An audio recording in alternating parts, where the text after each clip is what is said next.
Record ভাঙা গড়ার পর দেশের বাজারে এবার বড় ব্যবধানে কমল স্বর্ণের দাম।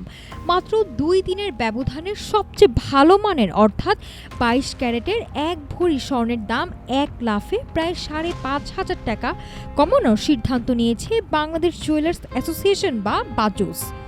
নতুন সিদ্ধান্ত অনুযায়ী ভ্যাট সহ 22 ক্যারেটের প্রতি ভরি স্বর্ণের দাম 5,481 টাকা কমে এখন দাঁড়াচ্ছে 2,25,290 টাকায়।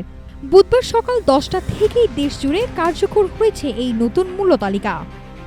বাজুসের বিজ্ঞপ্তি অনুযায়ী 22 ক্যারেটের পাশাপাশি কমেছে অন্য সব মানের স্বর্ণের দামও।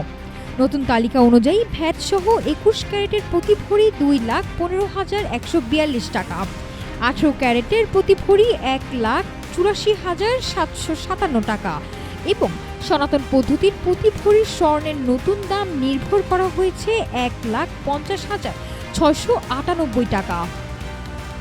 বাজুস জানিয়েছে স্থানীয় বাজারে তেজাবি স্বর্ণ বা পিওর গোল্ডের মূল্য কমে যাওয়ার কারণে সার্বিক পরিস্থিতি বিবেচনা করে এই দাম সমন্বয় করা হয়েছে।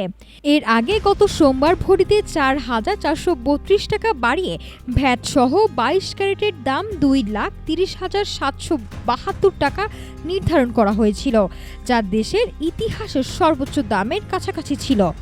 তবে 2 দিনের মাথায় তেজাবি স্বর্ণের বাজার দর পড়ে যাওয়ায় বড় ধরনের ধস নামল এই মূল্যবান ধাতুর মূল্যে। আন্তর্জাতিক ও স্থানীয় বাজারের অস্থিরতায় স্বর্ণের দাম যেন এখন এক অনিশ্চিত গোলকধাঁধা। তবে ভরিতে 5,500 টাকা কমার এই বড় সিদ্ধান্ত সাম্প্রতিক সময়ে চড়া মূল্যের কারণে ঝিমিয়ে পড়া দেশের জুয়েলারি ব্যবসায় নতুন করে প্রাণ সঞ্চার করবে বলে আশা করছেন ব্যবসায়ীরা। নাফিসা সামিয়া, ঢাকা টুডে।